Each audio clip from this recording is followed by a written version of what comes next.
गुरुर्ब्रह्मा गुरुर्विष्णु गुरुर्देवो महेश्वर गुरुसाक्षात् परं ब्रह्म तस्मै श्री गुरवे नमः। अज्ञानतिमिरान्धस्य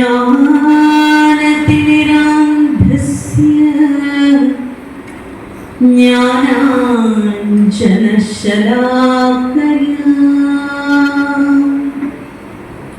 चक्षुरुन्मीलितं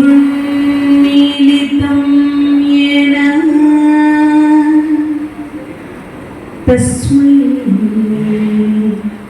श्रीगुरवे नमः। न गुरोरधिकं तत्त्वं न गुरोरधिकं तपः तत्त्वज्ञानात् परं नास्ति तस्मै श्रीगुरवे नमः। नमो भगवते नमो भगवते नित्य शुद्ध मुक्त महात्मने नारायण यतीन्द्राय तस्मै श्री गुरवे नमः। नारायण यतीन्द्राय तस्मै श्री गुरवे नमः। ओम नमः परमर्षिभ्यो नमः परमर्षिभ्यः। എറണാകുളത്ത് ഇത്രയും നല്ലൊരു സത്സംഗവേദിയിൽ ഇങ്ങനെ ഒരു സത്സംഗികളോട് നല്ല വാക്കുകൾ കുറച്ച് സമയം പറയുവാനും നിങ്ങളുടെ ചാരത്ത് കുറച്ചു നേരം ഇരിക്കുവാനും കഴിഞ്ഞത് ഗുരുവിന്റെ കൃപ. കഴിഞ്ഞ വർഷവും നിങ്ങളെ കാണുവാനും നിങ്ങളോട് കുറച്ച് സമയം സംസാരിക്കുവാനും ഒക്കെ ഈ ഉള്ളവർക്ക് അവസരം ലഭിച്ചിരുന്നു. ഈ വർഷവും വിജയൻ സാറും ഗിരിജാമ്മയൊക്കെ കൃത്യമായി വിളിച്ച് ഓർമ്മപ്പെടുത്തിയതിൻ്റെ ഫലമായാണ് ഇന്ന് ഈ വേദിയിൽ ഇങ്ങനെ ഇരിക്കുന്നത്. ദീർഘമായ മുഖവുരയുടെ ആവശ്യമില്ല.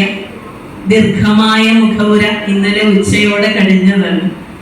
എന്തിനാണ്, ഏതിനാണ്, എങ്ങനെയാണ് ഇവിടെ ഒത്തുകൂടിയത് എന്നത് എപ്പോഴും ഒരു പരിപാടിയുടെ ഉദ്ഘാടന സമ്മേളനത്തിലും സമാപന സമ്മേളനത്തിലും നമുക്ക് കാണാൻ കഴിയുന്നത്. പിന്നീട് ആ ഉദ്ഘാടനത്തിനും സമാപനത്തിനും ഇടയ്ക്കുള്ള ഒരു പ്രഭാഷണങ്ങളുടെ ഒഴുക്കാണ് പലപ്പോഴും സത്സംഗികളെ ആകർഷിക്കുന്ന മറ്റൊരു ഘടകം.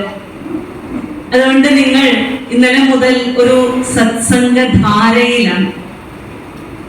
എത്ര മനോഹരമായ ഒരു പേരുകൊണ്ടാണ് ഇവിടുത്തെ ഈ സംഘടനയും നിലനിൽക്കുന്നത് എന്ന് ഞാൻ എപ്പോഴും ആലോചിക്കാറുണ്ട്. ഗുരുദേവനോട് ചേർന്ന് നിൽക്കുന്ന ഏറ്റവും നല്ല പദം ഗുരുദേവ സത്സംഗം എന്ന് തന്നെയാണ്. നമ്മുടെ ജീവിതത്തിൽ നാം ആർജിച്ചെടുക്കേണ്ടുന്നതും നാം കൈക്കൊള്ളേണ്ടുന്നതും നാം കടന്നു പോകേണ്ടതുമായ ഒരു ഭൂമികയാണ് സത്സംഗം. സത്തുക്കളുമായിട്ടുള്ള ഒരു വീഴ്ച, സത്തുക്കളുമായിട്ടുള്ള ഒരു പാരസ്പര്യം, നല്ല മനുഷ്യരുമായിട്ട് കുറച്ച് സമയം ഇരിക്കുക, നല്ല മനുഷ്യനെ കുറിച്ച് പറയുക, നല്ല മനുഷ്യനെ കുറിച്ച് നല്ലവരായ ആളുകളോട് പറയുമ്പോൾ അത് സത്സംഗമാകും. ആ വിചാരത്തിൽ ഒരു സാത്വികത നിറഞ്ഞു നിൽക്കുന്നുണ്ട്. അങ്ങനെയുള്ള ഒരു അന്തരീക്ഷത്തിലാണ് ശ്രീനാരായണ ഗുരുദേവൻ എഴുതിയ, ഗുരുദേവന്റെ തൃക്കരങ്ങളാൽ വിരചിതമായ ഒരു ലഘുകൃതി. ആർക്ക് വായിച്ചാലും എളുപ്പം മനസ്സിലാക്കാവുന്ന, ഒരുപാട് പദപ്രാസങ്ങളൊന്നുമില്ലാത്ത, സുദീർഘമായ ഒരു വരിയോ വൃത്തത്തിലോ അല്ലാത്ത, വളരെ ചെറിയ അക്ഷരങ്ങളെ കൊണ്ട് പരിമിതമാക്കപ്പെട്ട, എന്നാൽ ബൃഹത്തായിരിക്കുന്ന ഒരു ജീവിത മൂല്യത്തെ വിനിമയം ചെയ്യുന്നതിനു വേണ്ടി മനഃശാസ്ത്ര വിശാരദൻ കൂടിയായ ശ്രീനാരായണ ഗുരുദേവന്റെ ഒരു കൊച്ചു കൃതി.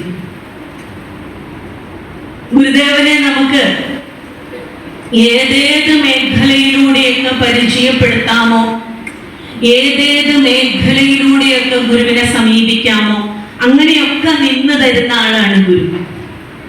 അത്രയും മെയ്വഴക്കം, അത്രയും വഴക്കവും വണക്കവും ഗുരുവിന്റെ കാഴ്ചയിലും ഗുരുവിന്റെ വ്യക്തിത്വത്തിലും ഉള്ളത് കൊണ്ട് നാം ഓരോരുത്തരുടെയും ഭാവനയോട് കൂടി ഏതേത് ഭാവനയിൽ ഗുരുവിനെ സമീപിക്കുന്നുവോ അതിനനുസൃതമായി ഒരു കൊച്ചു കുഞ്ഞിന്റെ പിടിവാശികൾക്ക് വഴങ്ങിത്തരുന്ന ഒരു അച്ഛനെ പോലെ ഗുരു നമുക്ക് നിന്ന് തരാറുണ്ട്. നമ്മളുടെ കാഴ്ചവട്ടങ്ങൾ ചെറുതായി പോയാലും പരമഗുരു ക്ഷമയോടെ നമ്മെ മുന്നോട്ട് നടത്താറുണ്ട്. കാരണം ഭാരതത്തിലെ മറ്റു ഋഷീശ്വരന്മാരെ പരിചയപ്പെടുത്തുന്നത് പോലെയല്ല ശ്രീനാരായണ ഗുരുദേവനെ പരിചയപ്പെടുത്തേണ്ടി വരിക. സാധാരണ ഋഷീശ്വരന്മാരെ നമ്മൾ പരിചയപ്പെടുത്തുന്നതിന് അവരുടെ അധ്യാത്മ മാർഗത്തെ കുറിച്ച് പറഞ്ഞാൽ മതിയാകും. പക്ഷെ ഗുരുവിലേക്ക് വരുമ്പോൾ ആധ്യാത്മികമായിരിക്കുന്ന മാനത്തോടൊപ്പം തന്നെ ഗുരുദേവന്റെ സാമൂഹ്യ വീക്ഷണവും ഗുരുവിന്റെ മാനവിക ബോധവും ഒക്കെ അതിൽ വളരെ സ്ഫുടമായി പ്രോജ്വലിച്ചു നിൽക്കുന്ന അപൂർവമായ ഒരു കാഴ്ച കാണും. അതുകൊണ്ട് തന്നെ ഗുരുദേവ കൃതികളെ നാം എടുത്ത് മനസ്സിലാക്കുമ്പോൾ ഓരോ കൃതികളിലൂടെ കടന്നു പോകുമ്പോഴും ഗുരുവിന്റെ ഓരോരോ വേറിട്ട മാനവിക മൂല്യങ്ങളെ നമ്മളോട് പറഞ്ഞു തരുന്ന ഒരു കാഴ്ചയും നമുക്ക് കാണാനാകും. അത്തരത്തിൽ ഉള്ള ഒരു കൃതിയാണ് സദാചാരം. ഒരു പക്ഷേ ഇതിന്റെ ആദ്യ 4 വരികൾ ആർക്കൊക്കെ ഗുരുദേവനെ കുറിച്ച് പറയാൻ അറിയാമോ അവരൊക്കെ പറയാറുണ്ട്. ഞാൻ പോലും എല്ലാ വേദികളിലും ഈ 4 വരി ഒന്ന് ചൊല്ലാതെ, അതിനെക്കുറിച്ച് ഒന്ന് പരാമർശിക്കാതെ പലപ്പോഴും പ്രഭാഷണം നിർത്താറില്ല.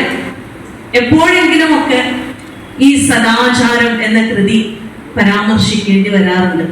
കാരണം എന്താണെന്നാൽ നമ്മൾ ധരിച്ചു വച്ചിരിക്കുന്ന ഒരു സദാചാരമുണ്ട്. നമ്മൾ തന്നെ പറയും സദാചാര പോലീസ് വന്നേക്കുന്നു. നമ്മുടെ ഉള്ളിൽ ഒരു സദാചാര ബോധമുണ്ട്.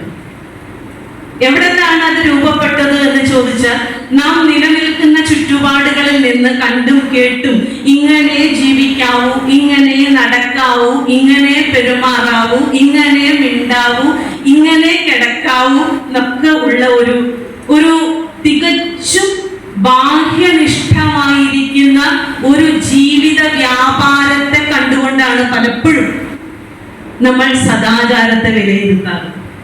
ഈ കുട്ടി എന്താ ഇങ്ങനെ ഇരിക്കണത്, ഈ കുട്ടി എന്താ ഇങ്ങനെ ചിരിക്കണത്, പെൺകുട്ടികൾ ഇങ്ങനെ കിടക്കാമോ, പെൺകുട്ടികൾ ഇങ്ങനെ മലർന്ന് കിടക്കാമോ, പെൺകുട്ടികൾ കാലുമ്മ കാല് കഴിച്ച് ഇരിക്കാമോ, പെൺകുട്ടികൾ ഉറക്കെ ചിരിക്കാമോ, ആൺകുട്ടിയായാൽ ഇങ്ങനെ വേണം. നമ്മുടെ സദാചാര ബോധം എന്ന് പറയുന്നത് തികച്ചും ഒരു വ്യക്തിയുടെ ശാരീരിക ഭാഷയിൽ അധിഷ്ഠിതമാണ്.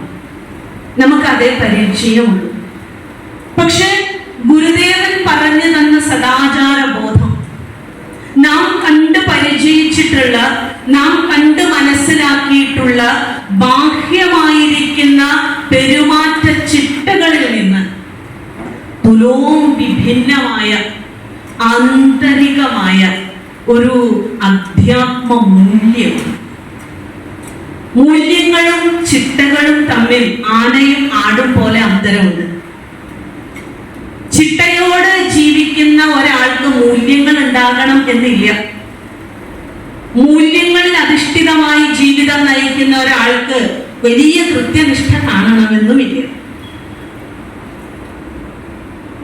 ഗുരുദേവൻ അതുകൊണ്ട് തന്നെ സദാചാരം എന്ന കൃതി എഴുതി തരുമ്പോൾ നമ്മളുടെ സദാചാരത്തിന്റെ പരിമിതികളെ, നാം കണ്ടുവച്ചിരിക്കുന്ന സദാചാരത്തിന്റെ എല്ലാവിധമായിരിക്കുന്ന ലിമിറ്റേഷനുകളെയും ലംഘിച്ചുകൊണ്ട് വേറൊരു തലത്തിലേക്ക് വ്യക്തിയുടെ ബോധത്തെ കൊണ്ടുപോവുകയാണ് ഒന്നാമത്തെ പദ്യത്തിൽ.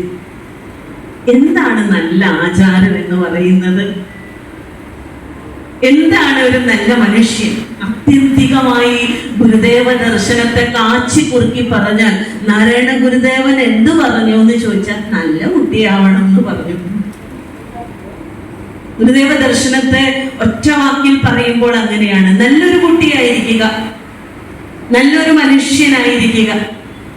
ആ നല്ല ഒരു മനുഷ്യനായിരിക്കുക എന്ന ബോധത്തിൽ നിന്ന് എങ്ങനെയൊക്കെ ചെയ്താലാണ് ഗുരു പറയുന്ന നല്ല മനുഷ്യൻ എനിക്കാകാൻ കഴിയുക എന്നൊരു ചോദ്യം വരും അന്വേഷിക്കുന്നവർക്ക്. അതിനെന്ത് ജീവിത മാതൃകയാണ് നാം കൈക്കൊള്ളേണ്ടത്? ഗുരുവിന്റെ സങ്കല്പത്തിലെ ഒരു നല്ല മനുഷ്യനായി തീരുന്നതിന് ഏതൊരു ജീവിത മാതൃകയാണ് നാം കൈക്കൊള്ളേണ്ടത് എന്ന് ചോദിക്കുമ്പോൾ അതിന് ഗുരുദേവ കൃതികൾ ആകവേ ഒന്ന് പരതേണ്ടി വരും. ആ ഗുരുദേവ കൃതികളിൽ ആകവേ പലയിടങ്ങളിലായി ഈ നല്ല മനുഷ്യനിലേക്കുള്ള പ്രയാണത്തെ ഒളിഞ്ഞും തെളിഞ്ഞും തുളുമ്പും പ്രപഞ്ചം എന്ന് പറഞ്ഞ പോലെ ഒരു ഒളിച്ചും തെളിച്ചും ഒക്കെ പറഞ്ഞു വെച്ചിട്ടുണ്ട്. അങ്ങനെ ഒരു നല്ല മനുഷ്യൻ, നല്ല ഒരു ഹ്യൂമൻ ബീയിങ് ആകുന്നതിന് നമ്മളൊക്കെ ജീവിക്കുന്നത് ഈ സമൂഹത്തിലാണ്, പരബ്രഹ്മത്തിലല്ല. തത്വം പറയുമ്പോൾ നമുക്ക് പറയാം നമ്മൾ എല്ലാവരും ബ്രഹ്മത്തിലാണ്. ജീവിക്കുമ്പോൾ നമ്മൾ ക്ലാസ് കേൾക്കണമെങ്കിൽ രാജരാജേശ്വരി ക്ഷേത്രത്തിലേക്ക് വരണം, രാവിലെ എണീക്കണം, കുളിക്കണം, യാത്ര ചെയ്യണം, ഇവിടെ എത്തണം. അനേക വിധമായിരിക്കുന്ന ജീവിത വ്യാപാരങ്ങളുണ്ട്. അവിടെ നാം മാത്രമല്ല ഉള്ളത്. നമ്മെ പോലെ ജീവിക്കുന്ന നിരവധിയായ മനുഷ്യരുടെ ഒരു കൂട്ടമുണ്ട്. ആ മനുഷ്യരോടൊക്കെ ഇണങ്ങി നിന്ന് പ്രവർത്തിക്കേണ്ടുന്ന ഒരു ജീവിത മാതൃക നമുക്ക് അറിഞ്ഞിരിക്കണം. അല്ലെങ്കിൽ നമ്മളെ സഹിക്കാൻ വലിയ പാടാവും. 100 പേരുടെ ഇടയിൽ ഇരിക്കുമ്പോഴും ആ 100 പേർക്ക് അനുഗുണമായ വിധത്തിൽ നാം നമ്മുടെ വ്യക്തിത്വത്തെ സജ്ജീകരിക്കേണ്ടതുണ്ട്. അങ്ങനെ വ്യക്തിത്വത്തെ സജ്ജീകരിക്കുന്ന ഒരു വിദ്യ ഗുരുദേവ കൃതികളിൽ ഉടനീളം നമുക്ക് നോക്കിയാൽ കാണാം. ഒരു സാമൂഹ്യ ജീവി സമൂഹത്തിൽ എങ്ങനെയാണ് ഒരു വ്യക്തി പെരുമാറേണ്ടത്, സമൂഹത്തിൽ ജീവിക്കുമ്പോൾ ഒരു വ്യക്തി ഏതേത് മാതൃകകളാണ് കൈക്കൊള്ളേണ്ടത് എന്നുള്ള ഒരു വ്യക്തമായ സാമൂഹ്യ ദർശനം നാരായണ ഗുരുദേവൻ പറഞ്ഞു തന്നിട്ടുണ്ട്. മറ്റു ഗുരുക്കന്മാരിൽ നിന്നും ഗുരുവിനെ വേറിട്ട് നിർത്തുന്നത് ദൈനംദിന ജീവിതത്തിലെ ഇമാതിരി വ്യാപാരങ്ങൾക്ക് സുഘടിതമായിരിക്കുന്ന ഒരു കാഴ്ച നൽകുന്നതിന് വേണ്ടിയിട്ടുള്ള ഈ സാമൂഹ്യ ദർശനമാണ്. ഈ സാമൂഹ്യ ദർശനം തന്നെയാണ് ഗുരുവിന്റെ വലിയ ഒരു സവിശേഷത. അങ്ങനെ ആ സമൂഹത്തിൽ ജീവിക്കുമ്പോൾ വലിയ ഏനക്കേടില്ലാതെ എങ്ങനെ ജീവിക്കാം, അതാണ് ഗുരു ആലോചിക്കുന്നത്. വലിയ കുഴപ്പങ്ങളില്ലാതെ, മറ്റൊരാൾക്ക് ഉപദ്രവമാകാത്ത തരത്തിൽ, മറ്റൊരാൾക്ക് സഹായകമാകുന്ന തരത്തിൽ, മറ്റൊരാൾക്ക് ആശ്രയമാകുന്ന തരത്തിൽ, മറ്റൊരാൾക്ക് സുഖവും ശാന്തിയും പ്രദാനം ചെയ്യുന്ന തരത്തിൽ എൻ്റെ വ്യക്തിത്വത്തെ എനിക്ക് രൂപകൽപ്പന ചെയ്യാൻ പറ്റുമോ? തീർച്ചയായും ഗുരുദേവ ദർശനത്തെ കൺപാർക്കുമ്പോൾ നമ്മളിൽ അത്തരം ഒരു വ്യക്തിത്വം രൂപീകൃതമാകാനുള്ള 100% സാധ്യതയുമുണ്ട്. ഗുരുദേവ ദർശനത്തെ പരിചയപ്പെടുന്നതിന് മുമ്പുള്ള നമ്മളും ഗുരുദേവ ദർശനത്തെ പരിചയപ്പെട്ടതിന് ശേഷമുള്ള നമ്മളും വളരെ വളരെ വ്യത്യസ്തമായ 2 മനുഷ്യരായിട്ട് നമുക്ക് തന്നെ തോന്നും. ഒരു രത്നാകരൻ വാൽമീകിയാകാമെങ്കിൽ അതിലും വലിയ ഒരു രത്നാകരിയായിരുന്നു ഞാൻ എന്നുള്ള ഒരു തിരിച്ചറിവ് പലപ്പോഴും ഗുരുദേവ ദർശനങ്ങളിലൂടെ കടന്നു പോകുമ്പോൾ നമുക്ക് അനുഭവപ്പെടാറുണ്ട്. കാരണം ഗുരു നമ്മളുടെ കാഴ്ചയെ അപ്പാടെ തിരിച്ചു കളയും. ഗുരു നമ്മളുടെ താല്പര്യത്തെ അപ്പാടെ തിരിച്ചു കളയും. ഗുരു നമ്മളുടെ സ്വഭാവത്തെയും പ്രകൃതത്തെയും മനോഭാവത്തെയും ഒക്കെ ഉടച്ചു വാർക്കും. അത്രയും മനോഹരനായ ഒരു ശില്പിയാണ് അവിടെ നിന്ന്. നാം എന്ന് പറയുന്ന ശില്പത്തെ രൂപകൽപ്പന ചെയ്യുന്നതിൽ ഗുരുദേവനാകുന്ന ശില്പിക്ക് വലിയൊരു പങ്കുണ്ട്. ഒരു പ്രാവശ്യം ഇങ്ങനെ ചെയ്തു നോക്കും, നന്നായില്ലല്ലോ, ഉടച്ചു കളയും. നമ്മുടെ പെരുമാറ്റത്തെ നമ്മൾ രൂപീകരിച്ചെടുക്കുന്നത് അങ്ങനെയാ. കുറച്ചുകൂടി നന്നാക്കാനുണ്ടല്ലോ, കുറച്ചുകൂടി നന്നാക്കാനുണ്ടല്ലോ. ഈ കുറച്ചുകൂടിയുള്ള നന്നാക്കലാണ് മനുഷ്യന്റെ പരിണാമം എന്ന് പറയുന്നത്, മനുഷ്യന്റെ പരിവർത്തനം എന്ന് പറയുന്നത്. അത് അവന്റെ മരണം വരെ, അവസാന ശ്വാസം വരെയും അവൻ തിരുത്തിയും ശരിയാക്കിയും തെറ്റുതിരുത്തിയും താളപ്പെടുത്തിയും എല്ലാം കൂടി കൊണ്ടുപോകുന്ന ഒരു ജീവിത വ്യവസ്ഥയാണ്. ആ ജീവിത വ്യവസ്ഥയെ ഗുരു എന്നും മാനിച്ചിരുന്നു. അതുകൊണ്ടാണ് ഗുരുവിന്റെ കാഴ്ച, ഗുരു ഒരിക്കലും നമ്മളെ സ്വാർത്ഥതയിൽ തളച്ചിടാതെ അതിനു പകരം നിസ്വാർത്ഥമായ ഒരു കാഴ്ച, അപരനിലേക്കുള്ള ഒരു കാഴ്ച, മറ്റുള്ളവരെ കൂടി കണ്ടുകൊണ്ട് വേണം കുഞ്ഞെ നിന്റെ ജീവിതത്തെ നീ മുന്നോട്ട് കൊണ്ടുപോകുവാൻ എന്നുള്ള വിശാലമായ കാഴ്ച പരിചയപ്പെടുത്തി തന്നത്. ആ വിശാലമായ കാഴ്ചയിലാണ് ഒന്നാമത്തെ പദ്യം തന്നെ പറയുന്നത്. എന്താണ്? നല്ലതല്ലൊരുവൻ ചെയ്ത നല്ല കാര്യം മറപ്പത്, നല്ലതല്ലാത്തതുടനെ മറന്നിടുന്നതുത്തമം. നല്ലതല്ലൊരുവൻ ചെയ്ത നല്ല കാര്യം മറപ്പത്, നല്ലതല്ലാത്തതുടനെ മറന്നിടുന്നതുത്തമം. മനസ്സിനെ ലഘുവാക്കി വെക്കണോ, അതോ നെഞ്ചിൽ ഒരു കല്ലെടുത്ത പോലെ കയറ്റി വെച്ച് ഭാരപ്പെട്ട് ജീവിക്കണോ? നമുക്ക് തീരുമാനിക്കാം നമ്മുടെ ജീവിതം ഏത് വിധം മുന്നോട്ട് കൊണ്ടുപോകണമെന്ന്. ഒരടി പോലും നടക്കാനാവാത്ത ഭാരം ചുമന്നും ജീവിക്കാം, ഒരു അപ്പൂപ്പൻ താടിയെ പോലെ ഇവിടെ ഇങ്ങനെ ഉഴറി നടന്നും ജീവിക്കാം. മനസ്സിന് അങ്ങനെ രണ്ട് അവസ്ഥകളുണ്ട്. ശാസ്ത്രത്തില് ആലസ്യത്തെ കുറിച്ച് പറയുമ്പോൾ പറയും, ഈ ശരീരത്തിന്റെയും മനസ്സിന്റെയും ഗുരുത്വത്തെയാണ് ആലസ്യം എന്ന് പറയുന്നത്. ശരീരത്തിനും മനസ്സിനും ഉണ്ടാകുന്ന ഹെവിനെസ്, അതിൽ നിന്നാണ് ആലസ്യം രൂപപ്പെടുന്നത് എന്ന് പറയും. അതുപോലെ നമ്മുടെ ഉള്ളില് വലിയ ഒരു ഭാരം പേറി നമ്മൾ ജീവിക്കുന്നതേക്കാൾ നല്ലതല്ലേ എല്ലാം അപ്പാപ്പ ഡിലീറ്റ് ചെയ്ത് പോകുന്നത്? സ്റ്റോറേജ് ഫുള്ളാകാതെ വരുന്ന മെസ്സേജുകളെയൊക്കെ അപ്പാപ്പ ഡിലീറ്റ് ചെയ്ത് പോവുകയാണെങ്കിൽ ഫോൺ എന്നും നല്ല ഫ്രഷ് ആയിട്ടിരിക്കും. ഒരു അതിനുള്ള വിദ്യയാണ് പറയുന്നത്. ജീവിതത്തില് ചില കാര്യങ്ങളെ ഡിലീറ്റ് ചെയ്യേണ്ടതുണ്ട്, ചില കാര്യങ്ങളെ ഫേവറേറ്റ് ചെയ്ത് വെക്കേണ്ടതുണ്ട്. നമ്മൾ ചില ഫോട്ടോകളൊക്കെ ഒരു സ്റ്റാർ ബട്ടൺ അമർത്തി വെക്കും ഇടയ്ക്കിടയ്ക്ക് കാണാനും. ജീവിതത്തിലെ ചില മൂല്യങ്ങളെ നമ്മൾ അങ്ങനെ മുമ്പോട്ട് ഉദ്ഗ്രഥനത്തിലൂടെ കൊണ്ടുവരേണ്ടതുണ്ട്. ചിലതിന് കണ്ടില്ലാന്ന് നടിക്കേണ്ടതുണ്ട്. ഉപേക്ഷ. അപ്പൊ എന്തിനെയാണ് ഉപേക്ഷിക്കേണ്ടത്, എന്തിനെയാണ് താലോലിക്കേണ്ടത്? അവിടെയാണ് ഗുരു പറയുന്നത് നല്ലത് ഓർക്കുക. ഒരു വ്യക്തി നമ്മോട് ചെയ്ത നല്ല കാര്യത്തെ ഓർക്കുക, അത് മറക്കരുത്. ഓർക്കണം എന്ന് പറഞ്ഞാൽ അവിടെ അരുത് എന്ന മറ്റൊരു വശമുണ്ട്, അത് മറക്കരുത് എന്ന വശമാണ്. ഓർക്കുക എന്നതിന്റെ മറുപുറമാണ് മറക്കരുത്.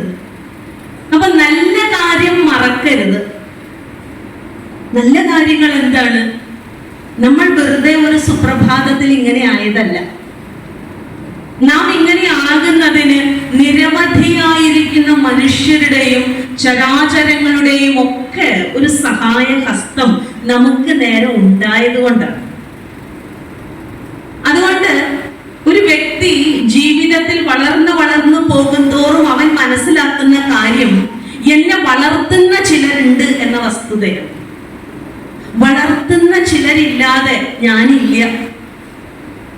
നോക്കൂ, നിങ്ങൾ എന്നെ ഇവിടെ പ്രഭാഷണത്തിന് വിളിക്കുന്നുണ്ടെങ്കിൽ അതിന്റെ കാരണക്കാരൻ നിങ്ങളാണ്, എൻ്റെ മഹിമയല്ല എന്ന് ഞാൻ തിരിച്ചറിയുന്ന ഒരു തത്വദർശനമുണ്ട്. ഞാൻ വലിയ മിടുക്കത്തിയായിട്ടൊന്നും അല്ല ഇവിടെ വന്നിരിക്കുന്നത്. നന്മയുള്ള മനുഷ്യര് നമ്മളെ കേൾക്കണമെന്ന് ആഗ്രഹിക്കുന്നു, കാണണമെന്ന് ആഗ്രഹിക്കുന്നു, അതുകൊണ്ട് വിളിക്കുന്നു. അവിടെ ആ പ്രതിപക്ഷത്തിന് നാം കൊടുക്കേണ്ടുന്ന ബഹുമാന്യത, പ്രതിപക്ഷത്തിന് നാം കൊടുക്കേണ്ടുന്ന ആദരവ്, അത് നമ്മുടെ ജീവിതത്തിൽ എപ്പോഴും നാം പാലിക്കേണ്ടുന്ന ഒരു ഗുണവിശേഷമാണ് എന്ന് പറയാനാ പ്രതിപക്ഷ ബഹുമാനം. കാരണം നമുക്ക് മാത്രമല്ല പക്ഷമുള്ളത്, അപ്പുറത്ത് നിൽക്കുന്ന ആൾക്കും ഒരു പക്ഷമുണ്ട്. അത് നമ്മുടെ പക്ഷം ആകണമെന്നില്ല, അത് വേറെ ഒരു പക്ഷമാണ്. അപ്പൊ നമ്മുടെ പക്ഷത്തിൽ നിന്നിട്ടും അപ്പുറത്ത് വേറൊരു പക്ഷത്തെ കൊണ്ടു നടക്കുന്ന ആളുടെ ജീവിതചര്യയോടും നമുക്ക് എന്ത് തോന്നേണ്ടതുണ്ട്? ഒരു ബഹുമാനം, ആദരം തോന്നേണ്ടതുണ്ട്. അവിടെയാണ് ആ കൊടുക്കൽ വാങ്ങലുകൾ മനോഹരമായി തീരുന്നത് എന്ന് ഗുരു പറയാണ്. അതിന് ഏറ്റവും നല്ല കാര്യം, ഒരു വ്യക്തി നമ്മോട് ചെയ്യുന്ന നന്മകളെ മറക്കരുത്, ഓർക്കണം. കുഞ്ഞു കാര്യമാണെങ്കിൽ ഓർക്കണം, ഒരു ചോക്ലേറ്റ് തന്ന കാര്യമാണെങ്കിലും ഓർക്കണം, ഒരു ഗ്ലാസ് വെള്ളം തന്ന കാര്യമാണെങ്കിലും ഓർക്കണം. നമ്മൾ വലിയ വലിയ സഹായം ചെയ്തവരെ ഓർക്കാറുള്ളൂ, കുഞ്ഞ സഹായം ചെയ്തവരെ പലപ്പോഴും നമ്മൾ ഓർക്കാറില്ല. കുഞ്ഞു കാര്യങ്ങളിലെ ദൈവം എന്നൊക്കെ പറയാറില്ലേ? കുഞ്ഞു വസ്തുതകളിലും ഈശ്വര ദർശനം ഇരിക്കുന്നുണ്ട്, കുഞ്ഞു കാര്യങ്ങളിലും ദൈവദർശനം ഇരിക്കുന്നുണ്ട്. ആ കുഞ്ഞു കാര്യങ്ങളിലേക്ക് കൂടി നമ്മുടെ മനോഭാവം കടന്നു ചെല്ലുമ്പോഴാണ് നമ്മൾ കൃതജ്ഞതയുള്ളവരാകുന്നത്.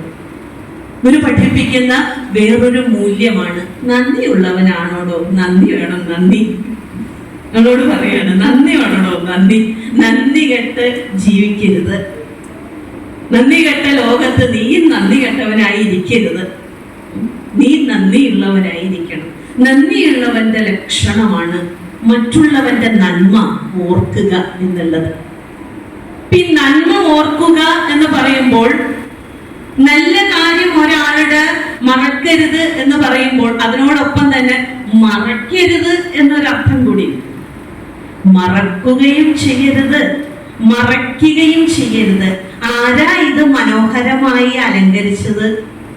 ആരാ അലങ്കരിച്ചെന്ന് നമ്മൾ കണ്ടത്, എന്നാലും നമ്മൾ പറയും എനിക്കറിയില്ല. ഇത് കാണാറില്ലേ നമ്മൾ സമൂഹത്തിൽ? കൃത്യമായിട്ട് അറിയാം ആ നന്മ ആരാണ് ചെയ്തത് എന്ന്, പക്ഷെ പറയില്ല. ഇതെന്താണ്? ഇത് മറയ്ക്കുന്നതാണ്. അപ്പൊ മറക്കുന്നതുമുണ്ട്, മറയ്ക്കുന്നതുമുണ്ട്. അപ്പൊ ജീവിതത്തിൽ നമ്മൾ ഒരേ സമയം ആലോചിക്കുക, ഒരുവൻ ചെയ്ത നല്ല കാര്യത്തെ മറന്നും കളയരുത്, അവൻ ചെയ്ത നല്ല കാര്യം പറയാൻ ഒരു അവസരം കിട്ടിയാൽ അത് മറച്ചു വെക്കുകയും ചെയ്യരുത്. അത് തുറന്ന് പറയണം, കാണുന്നിടത്തൊക്കെ പറയണം. അത് പ്രശംസിക്കാനുള്ള ഒരു മനസ്സാണ്.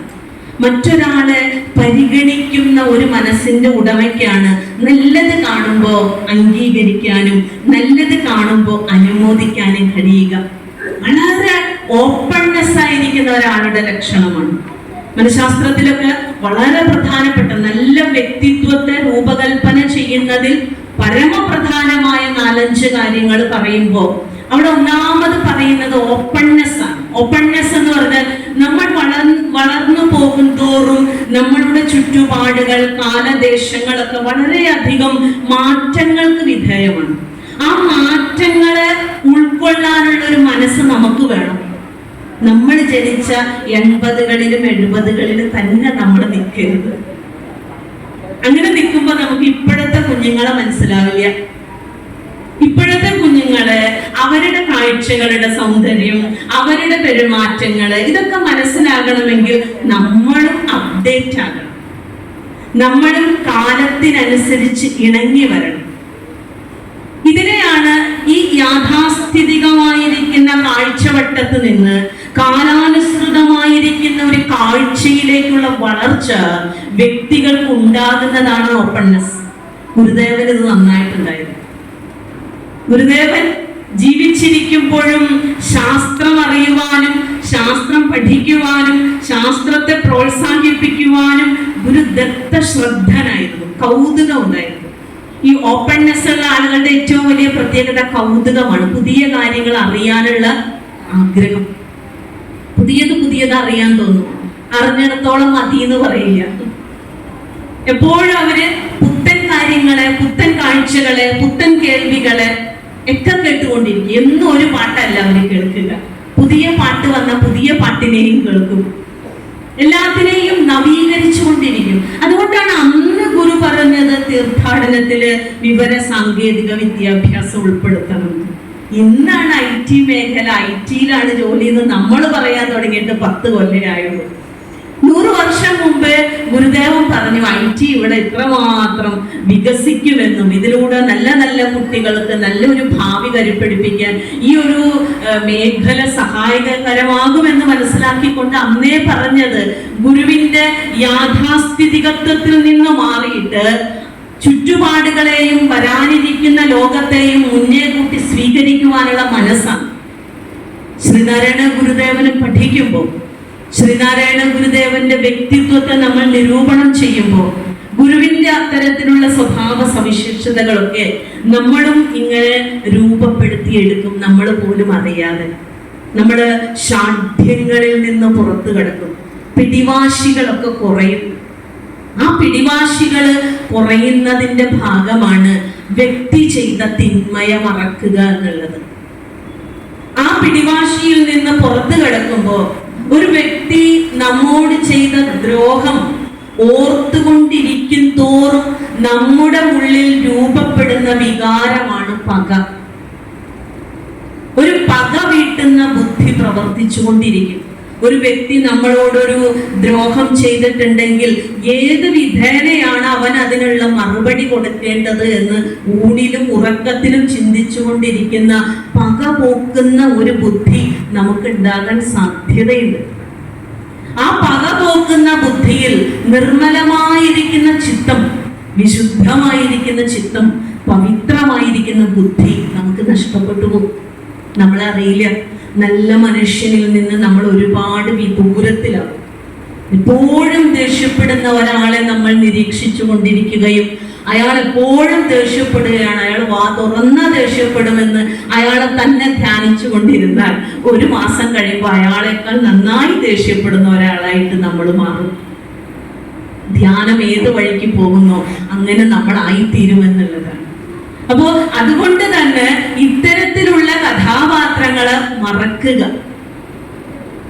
മൈത്രീ കരുണാ മുദിതോപേക്ഷാണാം സുഖദുഃഖ പുണ്യാപുണ്യ വിഷയാണാം ഭാവനാതഃ ചിത്തപ്രസാദനം എന്ന് പതഞ്ജലി മഹർഷി പറയും. ചിത്തത്തെ എങ്ങനെ പ്രസാദിപ്പിക്കാം, ചിത്തത്തെ എങ്ങനെ നല്ല രീതിയിൽ സാത്വികമാക്കി വെക്കാം എന്ന് ചോദിക്കുമ്പോ പറയാണ് സുഖികളോട് മൈത്രി, സജ്ജനങ്ങളോട് കൂട്ടുകൂടണം, നല്ല ആളുകളോട് ഇടപഴകണം. വകതിരിക്കുന്നതല്ല കേട്ടോ, വർഗീകരണം നടത്തുന്നതല്ല. നല്ല ആളുകൾ എന്ന് പറയുന്നത് സൗന്ദര്യമുള്ളവരോ സമ്പത്തുള്ളവരോ ഉദ്യോഗമുള്ളവരോ എന്ന അർത്ഥത്തിലല്ല. നല്ല കാര്യങ്ങൾ പറയുന്നവര്, നല്ല കാര്യങ്ങൾ വിചാരം ചെയ്യുന്നവര്. അവൻ കുടിലാണെങ്കിലും അവനാണ് സമ്പന്നൻ, അവനാണ് ധന്യതയുള്ളത്. അതുകൊണ്ടാണ് ഗുരുദേവൻ അന്നവസ്ത്രാദി മുട്ടാതെ തന്നു രക്ഷിച്ചു ഞങ്ങളെ ധന്യരാക്കുന്ന നീ. അവസാനത്തെ വാക്കാണ് നമുക്കുണ്ടോന്ന് നമ്മൾ ചകഞ്ഞ് മനസ്സിലാക്കേണ്ടത്. ആദ്യത്തെ 3 ഉണ്ട്, അല്ല ആവശ്യത്തിനുണ്ട്, ലാവിഷായിട്ടുണ്ട്. അന്നവും വസ്ത്രവും പാർപ്പിടവും, അതിൽ സംതൃപ്തിയുള്ള ഒരു മനസ്സുണ്ടോ, അതാണ് ധന്യത. അത് നമുക്ക് എത്ര പേർക്കുണ്ട്? അത് നമ്മൾ ആലോചിക്കേണ്ടതാണ്. ഇനിയും ഇനിയും വേണമെന്നുള്ള ആക്രാന്തമാണോ നമ്മുടെ ഉള്ളിൽ ഉണ്ടാവുന്നത്? ഇനിയും ഇനിയും എനിക്ക് ആർജിക്കണമെന്ന പരവേശമാണോ നമുക്ക് ഉണ്ടാവുന്നത്? അങ്ങനെ ഉണ്ടാവുമ്പോ എന്താ പറയാ, പൂന്താനം പറഞ്ഞ പോലെ യുദ്ധമിങ്ങനെ ചിന്തിച്ചിരിക്കവേ ചത്തുപോകുന്നു പാവം ശിവ ശിവ, ഇത്രേ പറയാൻ പറ്റുള്ളൂ. അങ്ങനെയൊക്കെയാണ് നമ്മുടെ ചിന്ത പോകുന്നതെങ്കിൽ ആ ചിന്തിച്ചുകൊണ്ടിരിക്കാതെ പാവം ചത്തുപോകും. നമ്മളൊക്കെ മറന്നു പോകുന്നത് ചത്തുപോകുന്നവരാണ് നമ്മളെന്ന വസ്തുതയാണ്. അപ്പൊ അങ്ങനെ ഇരിക്കുന്ന നമ്മളോട് പറയാണ് സുഖികളോട് കൂട്ടുകൂടണം. അപ്പൊ ദുഃഖിതരോടോ ഗുരു? അപ്പൊ പറയാണ് ദുഃഖിതരോട് കരുണ, അനുകമ്പ ഉണ്ടാവണം. അരുൾ അൻപ് അനുകമ്പ മൂന്നിനും പൊരുൾ ഒന്നാണ് എന്ന് പറഞ്ഞല്ലോ. അരുൾ ഈശ്വരീയമായ ഒരു സ്നേഹമാണ്. ആ സ്നേഹത്തിലാണ് നമ്മൾ സൗഹൃദങ്ങളും മൈത്രിയും ഒക്കെ സ്ഥാപിക്കുന്നത്. ആ ദുഃഖിതരോട് നമുക്ക്, മറ്റുള്ള ദുഃഖം അനുഭവിക്കുന്ന ആളുകളോട് നമുക്ക് കാരുണ്യം ഉണ്ടാകണം, അനുകമ്പ ഉണ്ടാകണം. ആ അനുകമ്പയാണ് ജീവിതത്തിന്റെ മറ്റൊരു വശം. അതിനെക്കുറിച്ച് മാത്രം ഗുരു മറ്റൊരിടത്ത് പറഞ്ഞിട്ടുണ്ട്. അരുളാൽ വരും ഇമ്പം. എവിടെയാണ് ഇമ്പം വരുന്നത്? നല്ല വീട് കെട്ടിയാൽ ഇമ്പം ഉണ്ടാവോ? ഇല്ല. സുന്ദരിയായ ഭാര്യ വിവാഹം കഴിച്ച ഇമ്പം ഉണ്ടാവോ? ഇല്ല. കേമനായ ഭർത്താവിനെ കിട്ടിയ ഇമ്പം ഉണ്ടാവോ? ഇല്ല. ഇമ്പം എവിടെയുണ്ട്? എവിടെയൊക്കെ സ്നേഹമുണ്ടോ? ഇപ്പൊ ക്രിസ്മസ് ദിവസമാണ്. യേശു പറഞ്ഞ വലിയൊരു വചനമുണ്ട്. 3 പേരിങ്ങനെ നിൽക്കുമ്പോൾ അവിടെ സ്നേഹം വിനിമയം ചെയ്യപ്പെടുന്നുണ്ട് എങ്കിൽ അവിടെ ഞാനുണ്ട് എന്ന് അറിയുക എന്ന്. ഈശ്വര സാന്നിധ്യം എവിടെയാണ്? കുറച്ചു പേര് കൂടി നിൽക്കുമ്പോൾ, 3-4 പേരുള്ള കുടുംബത്തില് സ്നേഹത്തോടെ കൊടുക്കൽ വാങ്ങലുകൾ നടക്കുമ്പോൾ അവിടെ ഗുരുവുണ്ട്, ദൈവമുണ്ട്. ഇത്ര സിമ്പിളായിട്ടാണ് സ്നേഹത്തിന്റെ ആ ഒരു ദർശനത്തെ പറഞ്ഞു തരുന്നത്. അതുപോലെയാണ് ഗുരുദേവനും പറയുന്നത്, അരുളാൽ വരും ഇമ്പം. സ്നേഹം കൊണ്ട് ഇമ്പം വരും. അതുകൊണ്ട് ഈ തെറ്റ് ചെയ്ത ആളുകളുടെ കാര്യങ്ങള് മറക്കണം, മറയ്ക്കണം. നേരത്തെ പറഞ്ഞത് തന്നെ ഇവിടെയും ചെയ്യണം. നന്മയുള്ള ആളുടെ കാര്യം മറക്കരുത്, മറക്കരുത്. തിന്മ ചെയ്ത ആളുകളുടെ കാര്യം മറക്കണം, മറയ്ക്കണം. 4 ആള് കൂടി നിൽക്കുമ്പോ അവൻ ചെയ്ത ദ്രോഹം വിളിച്ചു പറയരുത്. അത് നല്ലതല്ല. പറയാൻ പറ്റിയൊരു അവസരം അവന്റെ കാര്യം എന്നൊന്ന് പറഞ്ഞേക്കാം. ഇനി ഒരു മൈക്ക് കിട്ടിയെന്ന് വരില്ല, ചെയ്യരുത്. അതിനെ മറന്നേക്കണം, അതിനെ മറച്ചു വെക്കണം. എന്താണ് അറിയുക? ഇതെന്താ ചെയ്യുക? ആരാ അവിടെ തുപ്പിയിട്ടത് എന്ന് ചോദിച്ചാൽ ഞാൻ കണ്ടില്ല. കണ്ടാലും പറയണം. ആരാ ഈ ഇത് അലങ്കരിച്ചത്? അത് ഞാൻ കണ്ടു കേട്ടോ എന്ന് പറയണം. ഇത് രണ്ട് നമ്മളുടെ വ്യക്തിത്വത്തെ നിയന്ത്രിക്കുന്ന ഒരു ഘടകമാണ്. അപ്പൊ അതുകൊണ്ട് തിന്മയെ മറച്ചു വെക്കുന്ന, നന്മയെ ഓർത്തു വെക്കുന്ന ഒരു വലിയ ദർശനമാണ് ഗുരു പറഞ്ഞത്. നല്ലതല്ല ഒരുവൻ ചെയ്ത നല്ല കാര്യം മറപ്പത്, നല്ലതല്ലാത്തത് ഉടനെ മറന്നിടുന്നത് ഉത്തമം. ആർക്കുത്തമം? നിനക്ക് വേണമെങ്കിൽ മതി, നിനക്ക് സന്തോഷമായിട്ട് ഇരിക്കണമെങ്കിൽ മതി. ഗുരുദേവന് ഇങ്ങനത്തെ മാനസികാവസ്ഥയൊന്നുമില്ല. ആരെങ്കിലും ചീത്ത വിളിക്കുമ്പോ ഇരുന്ന് കരയാനോ, ആരെങ്കിലും ചീത്ത വിളിച്ചാല് അതിരുന്ന് പക പോക്കാനോ അങ്ങനെ ഒന്നും ഗുരുവിനില്ല. നമുക്ക് അതൊക്കെ ഉള്ളത് കൊണ്ടാണ് നമ്മളുടെ വൈകാരിക മനസ്ഥിതിയെ, വൈകാരിക പക്വതയെ, ഇമോഷണൽ മെച്യൂരിറ്റി എന്ന് പറയും. ഇന്നത് കൂടുതൽ ചർച്ച ചെയ്യപ്പെടുന്ന ഒരു കാര്യമാണ്. ഒരു വ്യക്തിയുടെ ബുദ്ധിയുടെ പക്വത മാത്രമല്ല അടക്കേണ്ടത്, ഒരു വ്യക്തിയുടെ വൈകാരിക പക്വതയുണ്ട്. ഓരോ സന്ദർഭങ്ങളിലും നാം ഏത് വിധമാണ് പ്രതികരിക്കുന്നത് എന്ന് അളക്കുക. Emotional maturity. നമ്മളൊക്കെ വൈകാരികമായി അപക്വതയുള്ളവരാണ്. മഹാഭാരതത്തില് അർജുനന് വന്ന വൈകാരികമായ അപക്വതയാണ് കൃഷ്ണന് ഒരുപാട് നേരം സംസാരിക്കേണ്ടി വന്നത്. പാലാരിവട്ടം ജംഗ്ഷനിൽ നിന്നിട്ട്, അല്ലെങ്കിൽ ആ യുദ്ധത്തിനിടയിൽ സംസാരിക്കേണ്ടി വരില്ല. സീതന്തി മമ ഗാത്രാണി മുഖം ച പരിശുഷ്യതി വേപതുശ്ച ശരീരേ മേ രോമഹർഷശ്ച ജായതേ ഗാണ്ഡീവം സംസതേ ഹസ്ത ത്വക്ചൈവ പരിദഹ്യതേ. അർജുനൻ പറയാണ്, സീതന്തി മമ ഗാത്രാണി, എന്റെ ശരീരം വിറയ്ക്കണോ കൃഷ്ണ. മുഖം ച പരിശുഷ്യതി, എന്റെ വായ വരളുന്ന കൃഷ്ണ. വേപതുശ്ച ശരീരേ മേ രോമഹർഷശ്ച ജായതേ, ഓരോ രോമകൂപങ്ങൾ എണീറ്റ് നിൽക്കുന്നു കൃഷ്ണ. എന്നും യുദ്ധം ചെയ്ത ആളാണ്. ഈ യുദ്ധത്തിനെത്തിയപ്പോ ആകെപ്പാടി ഒരു വറവല്. അവിടെയാണ് വൈകാരികമായി തളർന്നുപോയി, വൈകാരികമായി തകർന്നുപോയി. അവിടെയാണ് പലപ്പോഴും ഭഗവാന്റെ ദർശനം അർജുനന് പ്രയോജനപ്പെട്ടതുപോലെ നമ്മുടെ ജീവിതത്തിലും വൈകാരികമായിരിക്കുന്ന ഒരു പക്വതയ്ക്ക് വേണ്ടിയിട്ട് നാരായണ ഗുരുദേവൻ പല കാര്യങ്ങൾ പറഞ്ഞു തന്നതിൽ ഒന്നാണ് ഇത്. അവിടെയാണ് നമുക്ക് കുറെ കൂടി സമാധാനത്തോടു കൂടി ജീവിക്കണമെങ്കിൽ ഈ ഒരു രീതി അവലംബിച്ചാൽ മതി. പൊരുതി ജയിപ്പത് അസാധ്യം. എപ്പോഴും ഓർക്കുക, പൊരുതി ജയിപ്പത് അസാധ്യം. പക പോക്കി ജയിക്കാം എന്ന് കരുതുന്നുണ്ടെങ്കിൽ അത് അസാധ്യമാണ്. മതങ്ങളുടെ കാര്യത്തിൽ മാത്രമല്ല അതുള്ളത്. നമ്മുടെ ജീവിതത്തില് പൊരുതി ജയിക്കാം എന്ന് എവിടെയൊക്കെ നമ്മൾ ഇറങ്ങി പുറപ്പെടുന്നുണ്ടോ അവിടെയൊക്കെ അത് ഒരിക്കലും സാധ്യമാകാതെ നമ്മൾ വീണ്ടും വീണ്ടും സംഘർഷമായിരിക്കുന്ന, സങ്കീർണമായിരിക്കുന്ന ഒരു ഭൂമികയിലേക്ക് പോകാനേ അത് നമ്മളെ സഹായിക്കുകയുള്ളൂ. പകരം പൊരുതാതെ, പക പോക്കാതെ ജീവിതത്തെ മുന്നോട്ടേക്ക് കൊണ്ടുപോകണമെങ്കിൽ നല്ലത് കാണുന്ന, നല്ലത് കേൾക്കുന്ന, നല്ലത് മനസ്സിൽ സൂക്ഷിക്കുന്ന ഒരു നല്ല മനുഷ്യനായ, സദാചാരത്തിന്റെ ഏറെക്കുറയായ പരിപൂർണത നമ്മളിലേക്ക് വരും. തീർച്ചയായും അതുകൊണ്ടാണ് ശ്രീനാരായണ ഗുരുദേവ കൃതികൾ കേവലം പാരായണത്തിനും മീതെ അത് നമ്മുടെ ജീവിത വ്യാപാരത്തെ നിയന്ത്രിക്കുന്ന ഘടകമാണ് എന്ന് പറയുന്നതിന്റെ കാരണം ഇത് പര്യാലോചന ചെയ്യാനുള്ളതാണ്, ഇത് ആലോചിക്കാനുള്ളതാണ്. നാം എവിടെ എത്തി നിൽക്കുന്നു എന്നും ഇനി എത്രമാത്രം എനിക്ക് സഞ്ചരിക്കേണ്ടതുണ്ട് എന്നും ഇനി എത്രമാത്രം എന്നെ പരിഷ്കൃതമാക്കേണ്ടതുണ്ട് എന്നും ഓർമ്മിപ്പിക്കുന്ന, കൃത്യമായിരിക്കുന്ന ശുഭസൂചനകളുടെ ഭണ്ഡാകാരമാണ് ഗുരുദേവ ദർശനം. അതാണ് ആ ഒന്നാമത്തെ പദ്യത്തിൽ ഗുരു പറയുന്നത്. രണ്ടാമത്തെ പദ്യത്തിലേക്ക് വരുമ്പോ ധർമ്മം ജയിക്കുന്നു, സത്യം ജയിക്കും നിങ്ങു സർവദാ, അധർമ്മവും ജയിക്കുന്നില്ല അസത്യവും ഒരിക്കലും. ധർമ്മം ജയിക്കുന്നു, സത്യം ജയിക്കും നിങ്ങു സർവദാ,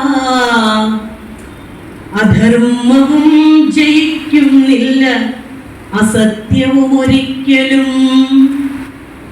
മുണ്ടകോപനിഷത്തില് ഒരു വലിയൊരു ശ്രുതി വചനമുണ്ട്. ആ ശ്രുതിയാണ് നമ്മുടെ ഭാരതത്തിന്റെ പരമോന്നത നീതിപീഠത്തിലൊക്കെ എഴുതി വച്ചിരിക്കുന്ന വാചകം, സത്യമേവ ജയതേ.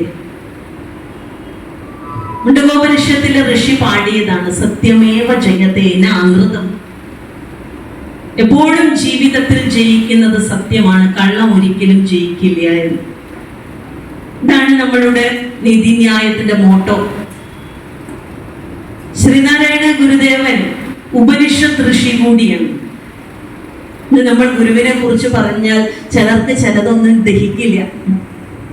ഉപനിഷത്ത് ഋഷിയാണ് ഗുരു എന്ന് പറഞ്ഞാൽ അത് ഇഷ്ടപ്പെടില്ല. നവോത്ഥാനാണ് എന്ന് പറഞ്ഞാൽ വേറൊരു കൂട്ടർക്ക് ഇഷ്ടപ്പെടില്ല. തികച്ചും രാഷ്ട്രീയപരമായി മാത്രം ഗുരുവിനെ നോക്കിക്കാണുന്ന, അതിലൂടെ മനസ്സിലാക്കിക്കോളാം എന്ന് ശ്രദ്ധിക്കുന്ന കുറെ ജനവിഭാഗങ്ങൾ ഇവിടെയുണ്ട്. അതുകൊണ്ട് അവർക്ക് നമ്മൾ ഓരോ സന്ദർഭത്തിലും ഗുരുവിനെ പരിചയപ്പെടുത്തുന്ന ഈ ഭാഷ സഹിക്കാൻ പറ്റാറില്ല. ഉപനിഷത്ത് ഋഷിയൊന്നുമല്ല ഗുരുദേവൻ. ഗുരുദേവൻ മാനവികതയുടെ പ്രവാചകനായിരുന്നു. ഇനി മാനവികനാണ് എന്ന് പറഞ്ഞാലോ, മാനവികനല്ല ഗുരു, നവോത്ഥാനല്ല ഗുരു, ഗുരു പരമ്പരയിലെ ഒരു കണ്ണിയാണ് എന്ന് സമർത്ഥിക്കുന്ന കാഴ്ച. ഇത് രണ്ടും അപകടകരമായ ഒരു മേഖലയിലൂടെ ഗുരുവിനെയും കൊണ്ടുപോകുന്നുണ്ട് എന്നുള്ളതാണ് വസ്തുത. നമ്മൾ മാറി നിന്ന് ചിന്തിക്കേണ്ടവരാണ്. രണ്ടു പക്ഷങ്ങളിലേക്കും വലിയ തീവ്രതയിലേക്ക് പോകാതെ സന്ദർഭാനുസരണം ഓരോ സാഹചര്യങ്ങളിലും ഗുരു എങ്ങനെയാണ് നമ്മളോട് മൊഴിഞ്ഞത് എന്ന് ഉപനിഷത്തിന്റെ തന്നെ നിഷ്പക്ഷ സമീപനത്തെ നമ്മൾ സ്വീകരിച്ച് നോക്കിക്കഴിഞ്ഞാൽ നമുക്ക് മനസ്സിലാവും. ആ നിഷ്പക്ഷമായിരിക്കുന്ന കാഴ്ച ഗുരുവിന് ഉണ്ടായത് കൊണ്ടാണ് ഈ ഉപനിഷദുക്തി രഹസ്യമോർത്തിടയണം എന്ന് പറഞ്ഞതിലെ ചില ഉപനിഷത്ത് കണികകളെ ഗുരു ഇങ്ങനെ എടുത്തു പറയുന്നത്. അതിലൊന്നാണ് ധർമ്മം ജയിക്കുന്നു, സത്യം ജയിക്കും നിങ്ങ സർവദാ. സത്യം എന്ന് വിളിക്കുന്നത് ഈശ്വരനെയാണ്. വലിയൊരു അർത്ഥത്തിൽ സത്യം ഈശ്വരനാണ്. അതുകൊണ്ടാണ് ഗുരുദേവൻ നീ സത്യം, നീ ജ്ഞാനം, നീ ആനന്ദം എന്ന് സച്ചിദാനന്ദ ലക്ഷണത്തെ വകതിരിച്ച് 3 വാക്കുകളായിട്ട് ദൈവദശകത്തിൽ പറഞ്ഞത്.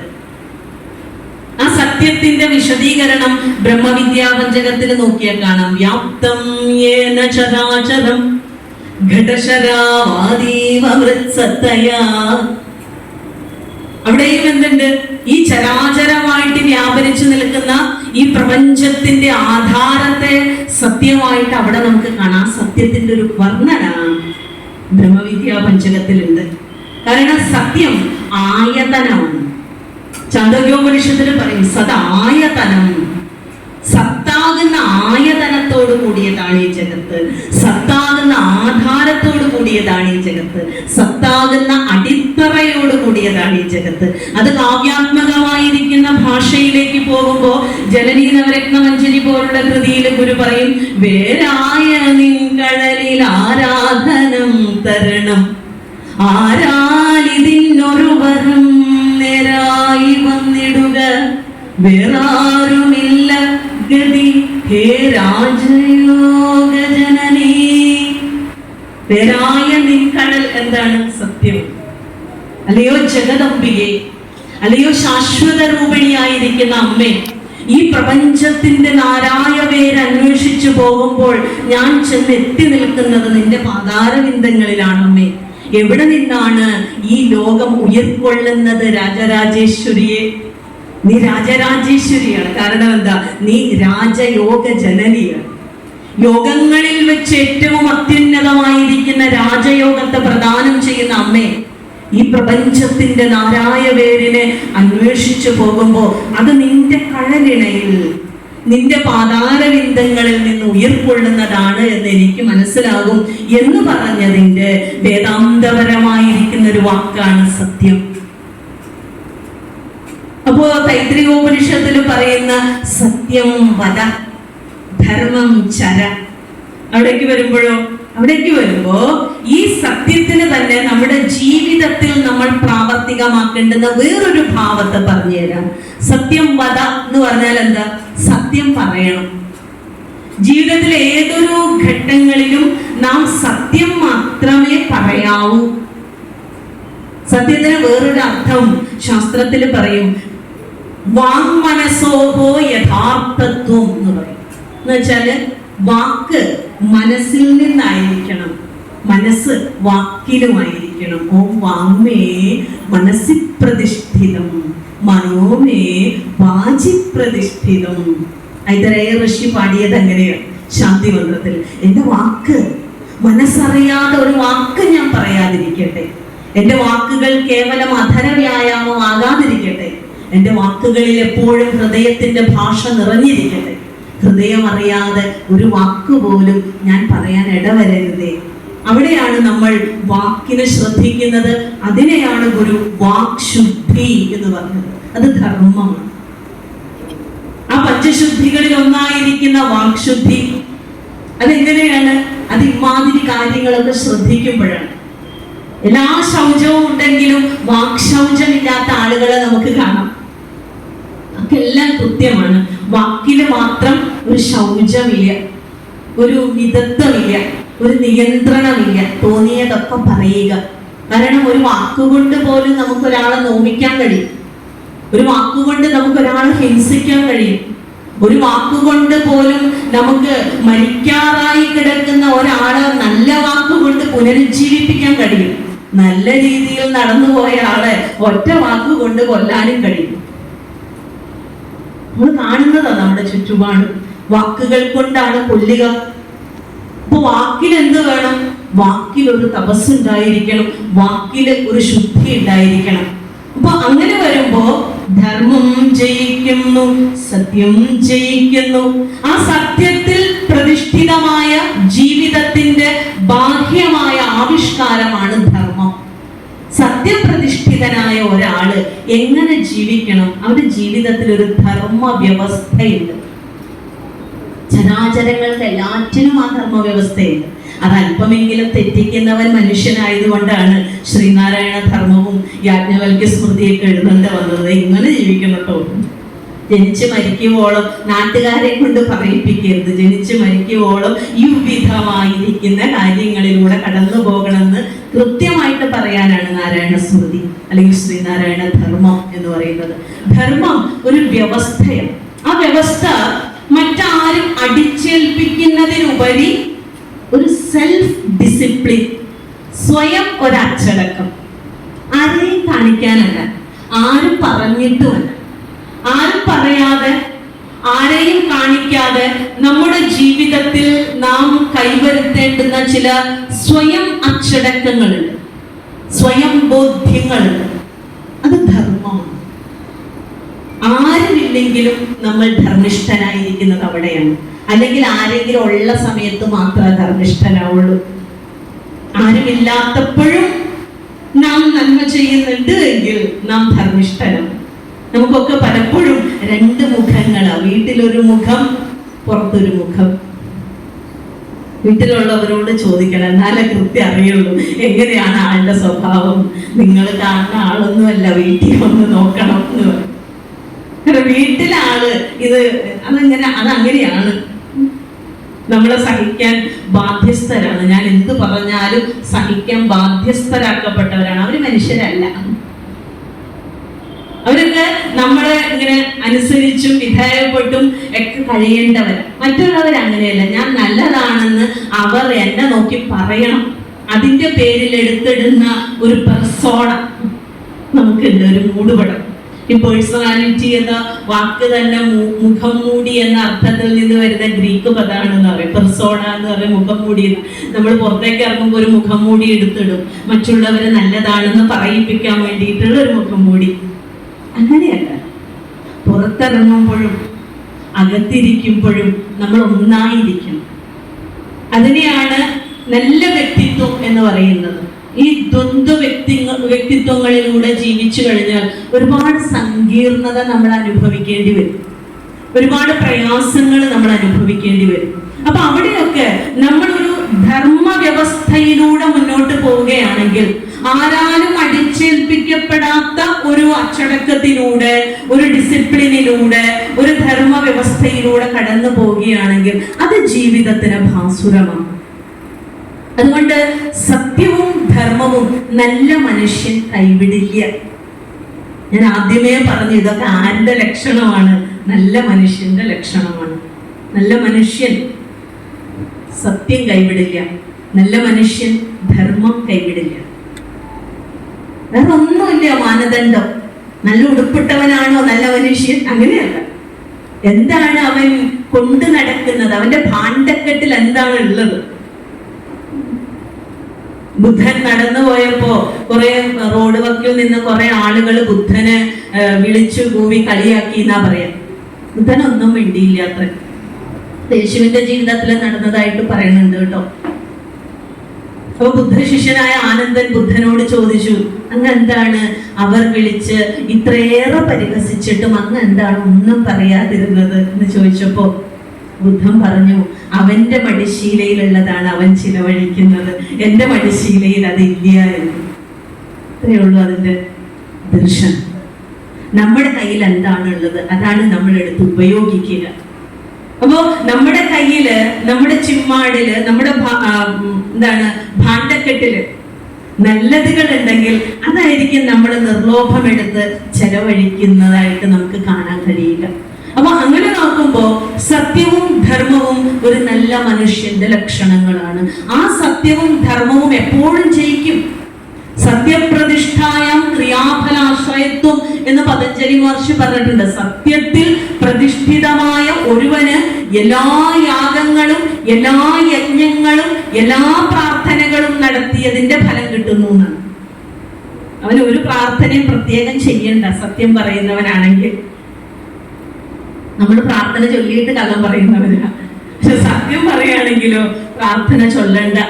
ക്രിയാഫലാശ്രയത്വം, എല്ലാ ക്രിയകളുടെയും ആശ്രയത്വം നമുക്ക് ഉണ്ടാകുന്നു എന്ന് പറയും. അതുകൊണ്ടാണ് ആ സത്യം ജയിക്കുന്നു, ധർമ്മം ജയിക്കുന്നിങ് സർവദാ. അസത്യവും ജയിക്കുന്നില്ല, അധർമ്മവും ഒരിക്കലും. അതിന്റെ ഒരു മറ്റൊരു ഭാഗത്തെ പറയാണ്, അതിന്റെ മറ്റൊരു വശത്തെ പറയുകയാണ്. നമസ്തേ സർ. അസത്യവും അധർമ്മവും ജയിക്കില്ല എന്ന് പറയാം. മഹാഭാരത യുദ്ധഭൂമിയിലേക്ക് യുദ്ധത്തില് വിജയാശംസ ലഭിക്കുവാൻ വേണ്ടിയിട്ട് ദുര്യോധനൻ പോകുന്നുണ്ട് ഗാന്ധാരിയെ കാണാനായിട്ട്. അമ്മയോട് പറയുന്നുണ്ട്, എനിക്ക് വിജയാശംസകൾ തരണം, ബെസ്റ്റ് വിഷസ് പറയൂ അമ്മേ, ബെസ്റ്റ് വിഷസ് പറയൂ അമ്മേ എന്ന് ചോദിച്ച മകനോട് അമ്മ പറഞ്ഞത്, യഥോ ധർമ്മ തഥോ ജയ, യഥഃ ധർമ്മഃ തഥഃ ജയ. എവിടെ ധർമ്മമുണ്ടോ അവിടെ ജയമുണ്ട് കുഞ്ഞെ. നിന്റെ കയ്യിൽ ധർമ്മം ഉണ്ടെങ്കിൽ നീ ജയിക്കും. അപ്പൊ തന്നെ മനസ്സിലായി ഇനി പോയിട്ട് കാര്യമില്ല, എങ്ങോട്ട്? യുദ്ധം ചെയ്യാനായിട്ട് പോയിട്ട്. കാരണം അത് സത്യം ജയിക്കുന്നു, ധർമ്മം ജയിക്കും നിങ്ങ സർവദാ. അതുകൊണ്ടാണ് ഗുരു ഉപദേശിച്ച പഞ്ചധർമ്മങ്ങളെയും സാമാന്യ ധർമ്മങ്ങളെയും നാം വീണ്ടും വീണ്ടും വിചാരം ചെയ്യുകയും ജീവിതത്തിൽ പ്രായോഗികമാക്കുകയും വേണമെന്ന് പറയുന്നതിന്റെ കാരണം. ധർമ്മത്തെ നമ്മൾ ശരണം ഗമിക്കേണ്ടതുണ്ട്. ബുദ്ധൻ പറഞ്ഞ ധർമ്മം ശരണം ഗച്ഛാമി എന്ന് പറയുന്ന ആ അവസ്ഥയെ നാം ശരണം ഗമിക്കേണ്ടതുണ്ട്. അതുകൊണ്ടാണ് അങ്ങനെ പറഞ്ഞത്. പിന്നെ പറയാണ്, വേറൊരു വലിയ കാര്യം പറയാണ്, നെല്ലിനു നീരു വിട്ടീടിൽ പുല്ലിനും പോയിടുന്നത് കല്ലിലത്രേ ജലം നെല്ലിൽ ചെല്ലും വഴി ചെറുക്കുകിൽ. നെല്ലിന് നീര് വിട്ടിയിടിൽ പുല്ലിനും പോയിടുന്നത് കല്ലിലത്രേ ജലം നെല്ലിൽ ചെല്ലും വഴി ചെറുക്കുകിൽ. നമ്മളെ സംബന്ധിച്ചിടത്തോളം പല നല്ല കാര്യങ്ങളും നമ്മൾ ചെയ്യാത്തത് ഈ ഒറ്റ കാര്യം കൊണ്ടാണ്, പുല്ലിനും കിട്ടൂലോ എന്ന് ഓർത്തിട്ടാണ്. ഒരു കർഷകൻ അവന്റെ കൃഷിസ്ഥലം നനയ്ക്കുവാൻ വേണ്ടി പോകുമ്പോ, നെല്ലാവട്ടെ വാഴയാവട്ടെ പാവയ്ക്കാവട്ടെ എന്തും ആവട്ടെ, ആ പാവൽ തോട്ടത്തില് അല്ലെങ്കിൽ ആ വാഴത്തോട്ടത്തില് അല്ലെങ്കിൽ ആ പാടശേഖരത്തിന്റെ നെല്ലിന്റെ ഒപ്പം തന്നെ വളർന്നു നിൽക്കുന്ന പുല്ലുകളും ഉണ്ട്. കർഷകൻ വിചാരിക്കുകയാണ്, ഈ നെല്ലിലേക്ക് ഞാൻ വെള്ളം തിരിച്ചു വിട്ട പുല്ലിന് കിട്ടുമല്ലോ, പുല്ലും വളരുമല്ലോ, അതുകൊണ്ട് വേണ്ട, വെള്ളം വഴി തിരിച്ചു വിടാം എന്ന്. ആ വെള്ളം വഴി തിരിച്ചു വിടുമ്പോ എന്താ ഉണ്ടാവുക? നെല്ലിനും കിട്ടില്ല, പുല്ലിനും കിട്ടില്ല, പകരം കല്ലിലെ തട്ടി തെറിച്ച് ആർക്കും ഉപകാരമില്ലാതെ പോകും. നമ്മുടെ ജീവിതത്തിൽ നമ്മൾ ഒരു ഉപകാരം ചെയ്യുമ്പോൾ നാം ഒരു പ്രത്യേക വ്യക്തിയെ ഉദ്ദേശിച്ചാണ് ആ ഉപകാരം ചെയ്യുന്നത് എങ്കിലും അതിന്റെ ഗുണം വേറെ 10 പേർക്ക് കൂടി കിട്ടുന്നുണ്ടെങ്കിൽ അവർക്ക് കിട്ടട്ടെ എന്ന് കരുതാം. അതിനെ തടഞ്ഞു വെച്ചാൽ നമ്മൾ ഉദ്ദേശിച്ച ആൾക്കും കിട്ടില്ല, ആർക്കും കിട്ടില്ല, ഒരാൾക്കും കിട്ടാതെ. ഗവൺമെന്റിന്റെ പദ്ധതികൾ പോലും ഈ ദുഷ്ടബുദ്ധി ഉള്ളതിന്റെ പേരിൽ കിട്ടാറില്ല. പുല്ലിന് കിട്ടുമോ എന്നാ വേണ്ട, നെല്ലിന് കിട്ടുമെങ്കിൽ മതി എന്നുള്ള ബുദ്ധി. പല പ്രോജക്റ്റുകൾ ഇല്ലാണ്ടാവുന്നത് എങ്ങനെയാ? ഈ പുല്ലിന് കിട്ടുമല്ലോ എന്ന് പേടിച്ചിട്ടാണ്. നെല്ലിന് കിട്ടണം എന്ന് ആഗ്രഹമുണ്ട്, പക്ഷെ പുല്ലിനും കിട്ടുമെങ്കിൽ എനിക്ക് വേണ്ട. പല കാര്യങ്ങളെയും നമ്മൾ മാറ്റി വെക്കുന്നത് അങ്ങനെയാണ്. ഇപ്പൊ നെല്ലിന്റെ നീര് വിട്ടിയുടെ ഒരു സെൻ കഥയുണ്ട്, ഒരു ബുദ്ധ ഭിക്ഷുണിയുടെ കഥ. ആ ബുദ്ധ ഭിക്ഷുണി, ആ ബുദ്ധ സന്യാസിനിക്ക് ഒരു സ്വർണ്ണ ലോഹത്തില് തീർത്ത ഒരു ബുദ്ധന്റെ വിഗ്രഹം ഉണ്ടായിരുന്നു. അവരെവിടെ പോയാലും ഈ സ്വർണ്ണ ബുദ്ധന്റെ വിഗ്രഹവുമായിട്ടാണ് പോവുക. എവിടെ ചെന്നാലും അവരതെടുത്ത് ഇങ്ങനെ വെക്കും. കാരണം അവർക്ക് നന്നായിട്ട് അറിയാം മറ്റൊരിടത്തും സ്വർണ്ണ ബുദ്ധൻ ഇല്ലായിരുന്നു. അപ്പൊ അവരിങ്ങനെ യാത്ര ചെയ്യുന്ന വേളയില് ഒരിടത്ത് എത്തിയപ്പോ അവരവരുടെ ഭാണ്ഡത്തിൽ നിന്ന് ഈ സ്വർണ്ണ ബുദ്ധനെ എടുത്ത് പുറത്തു വെച്ചു. അപ്പൊ അവിടെ വേറെ കുറെ സാധാരണ ബുദ്ധന്മാരിരിക്കണ്ടായിരുന്നു. കളിമണ്ണ് കൊണ്ടുണ്ടാക്കിയതും സാധാരണ ലോഹം കൊണ്ടുണ്ടാക്കിയ ബുദ്ധന്മാരും. അപ്പൊ ഈ ഭിക്ഷുണി ഈ ബുദ്ധ ആരാധന ചെയ്യാൻ വേണ്ടി ഇരുന്നപ്പോ ഈ ബുദ്ധ പ്രതിമയ്ക്ക് മുന്നിൽ ഒരു ചന്ദനത്തിരി കത്തിച്ചു വെക്കാൻ നോക്കുമ്പോ ഭിക്ഷുണി ആലോചിച്ചു, ഇവിടെ ഈ ചന്ദനത്തിരി കത്തിച്ചു വെച്ച എല്ലാ ബുദ്ധ ഭിക്ഷുക്കൾക്കും ഈ മണം കിട്ടുമല്ലോ, അത് വേണ്ട. അവരെന്ത് ചെയ്തു? ഈ സ്വർണ്ണ ബുദ്ധന്റെ മൂക്കിന്റെ ഓട്ടയുടെ അടുത്തേക്ക് പുകക്കുഴല് വെച്ചിട്ട് അതിന്റെ ഉള്ളിലൂടെ എന്ത് ചെയ്തു? ചന്ദനത്തിരി കത്തിച്ചു വെച്ചു. എന്നിട്ട് അവര് പ്രാർത്ഥിച്ചു. പ്രാർത്ഥന കഴിഞ്ഞ് നോക്കിയപ്പോ ബുദ്ധന്റെ മൂക്ക് കരിഞ്ഞു പോയി, കരിമൂക്കായി പോയി ബുദ്ധന്റെ. ആ ഭിക്ഷുണിക്ക് ഭയങ്കര സങ്കടം തോന്നിച്ചു. ആ ബുദ്ധന്റെ മൂക്കും ബുദ്ധന്റെ കണ്ണും അവളെ ശാസിക്കുന്നത് പോലെ അവൾക്ക് തോന്നി എന്ന് പറയാം. ഇതിനെ അങ്ങനെ ചെയ്തത് മറ്റു ബുദ്ധന്മാർക്ക് പരിമളം കിട്ടാതിരിക്കാൻ. അവർക്കത് വലിയൊരു ബുദ്ധൻ കൊടുത്ത താക്കീതായിട്ട് മാറി. ആ കരി പിടിച്ച മൂക്ക് പിന്നെ മാറിയില്ല. എന്തിനാണോ അഭിമാനിച്ചിരുന്നത് ആ അഭിമാനം പോയി. അതുപോലെ നമ്മളും എന്തെങ്കിലുമൊക്കെ മറ്റുള്ളവർക്ക് ചെയ്യുമ്പോൾ അതിന്റെ നന്മ, അതിന്റെ ഗുണഭോക്താക്കൾ വേറെ കുറെ പേരുണ്ടാവും. അവർക്കും കിട്ടട്ടെ എന്ന് വിചാരിക്കണം, അവർക്കും കൂടി കിട്ടട്ടെ. ഒരാളെ ഉദ്ദേശിച്ചാണ് ചെയ്യുന്നതെങ്കിൽ പോലും മറ്റുള്ളവർക്ക് കൂടി കിട്ടട്ടെ എന്നുള്ള ഒരു വിശാല ബുദ്ധി നമുക്ക് ഉണ്ടാവണം. അവിടെയാണ് എല്ലാവിധമായിരിക്കുന്ന ഇസങ്ങൾക്കപ്പുറത്ത് മനുഷ്യനെ സഹായിക്കാനുള്ള ഒരു മനസ്സ് നമുക്ക് ഉണ്ടാവുക. അല്ലാത്ത പക്ഷം ഇസങ്ങളിൽ കുടുങ്ങിപ്പോയി നമ്മളുടെ സഹായം കൊടുക്കൽ നമ്മൾ നിയന്ത്രിച്ചു കൊണ്ടിരിക്കും. അവൻ അതാണോ എന്നാ കൊടുക്കണ്ട, അവൻ ഇതാണോ എന്നാ കൊടുക്കണ്ട. അപ്പൊ അതല്ലാത്ത ഒരു ഏകലോക കാഴ്ച ഗുരു എപ്പോഴും നമുക്ക് തന്നിരുന്നു. ഇത് വലിയ ഒരു പാഠമാണ്. ഇതെപ്പോഴും നിങ്ങൾ ഓർക്കണം. ഈ 4 വരി: നെല്ലിനു നീരു വിട്ടീടിൽ പുല്ലിനും പോയിടുന്നത്, കല്ലിലത്രേ ജലം നെല്ലിൽ ചെല്ലും വഴി ചുരുക്കുകയും, പേരും പ്രതിഭയും നല്ലോരാരുമേ കൈവിടില്ലത്, നേരറ്റ കൃപണർ കൊട്ടും ചേരാ നേരെ വിപര്യം, പേരും പ്രതിഭയും നല്ലോരാരുമേ കൈവിടില്ലത്, നേരറ്റ കൃപണർ കൊട്ടും ചേരാ നേരെ വിപര്യം. ഒരു നല്ല മനുഷ്യൻ, ഒരു നല്ല വ്യക്തി അവന്റെ പേരിനും അവന്റെ ആഭിജാത്യത്തെയും അഭിമാനത്തെയും കാത്തു സൂക്ഷിക്കുന്നവനായിരിക്കും. അവൻ ഒരിക്കലും ഒരു നാണം കെട്ട ജീവിതത്തിലൂടെ പോകില്ല. അവന്റെ വ്യക്തിത്വത്തിൽ എപ്പോഴും ഒരു പേരും പ്രതിഭയും കാത്തു സൂക്ഷിക്കാൻ അവൻ എപ്പോഴും സന്നദ്ധനായിരിക്കും എന്നാണ്. ഗുരു പലയിടങ്ങളിൽ പല സന്ദർഭങ്ങളിൽ പല കാര്യങ്ങൾ പറയുമ്പോൾ ഈ പേരിന്റെയും പ്രതിഭയുടെയും കാര്യം പറയാറുണ്ട്. മദ്യസേവയെ കുറിച്ച് പറയുമ്പോൾ, വ്യഭിചാരത്തെ കുറിച്ച് പറയുമ്പോൾ, വ്യഭിചാരം ചെയ്യുന്നവന്റെ സമാധാനം എന്നേക്കുമായി പോകും എന്ന് പറയാറുണ്ട്. ആരാണോ സത്യത്തിൽ നിന്ന് മാറി നടക്കുന്നത് അവരൊക്കെയും വ്യഭിചാരികൾ. അങ്ങനെ വ്യഭിചരിക്കുന്നവന്റെ പേരും പ്രതിഭയും മഹിമയും എല്ലാം അല്പനേരത്തേക്ക് കൊണ്ട് തന്നെ ഇല്ലാണ്ടാകുന്നതാണ്. അതുകൊണ്ട് നല്ല മനുഷ്യൻ ഒരിക്കലും അവന്റെ പെരുമയെ, ഒരിക്കലും അവന്റെ പേരിനെ കൈവിടില്ല. അതുകൊണ്ട് അവൻ എപ്പോഴും ഒരു കൃപാലുവായിരിക്കും.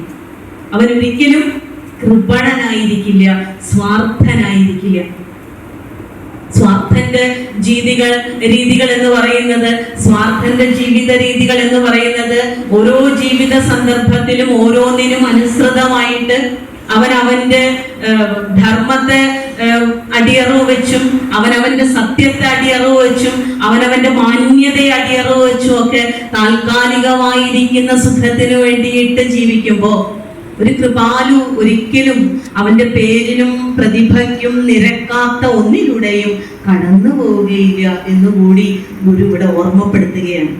നോക്കൂ, എത്രയെത്ര കാര്യങ്ങൾ ശ്രദ്ധിച്ചാലാണ് ഒരു വ്യക്തിത്വം നല്ല രീതിയിൽ രൂപപ്പെടുത്താൻ കഴിയുക. കേവലം ഒരു പ്രാർത്ഥനയിൽ ഒതുങ്ങുന്നതല്ല എന്ന് പറഞ്ഞതിന്റെ കാര്യത. ഗുരുദേവ കൃതികള് പ്രാർത്ഥിക്കാൻ മാത്രമുള്ളതല്ല എന്ന് പറഞ്ഞതിന്റെ കാര്യം അതാണ്. ഗുരുദേവ കൃതികള് നമ്മളുടെ വ്യക്തിത്വത്തെ രൂപീകൃതമാക്കുന്നതിനുള്ള പാഠപുസ്തകമാണ് എന്ന് പറയുന്നതിന്റെ ഏറ്റവും വലിയ നിദർശനമാണ് ഇത്തരം കൃതികളിലൊക്കെ കിടക്കുന്നത്. സമയാകാറായി.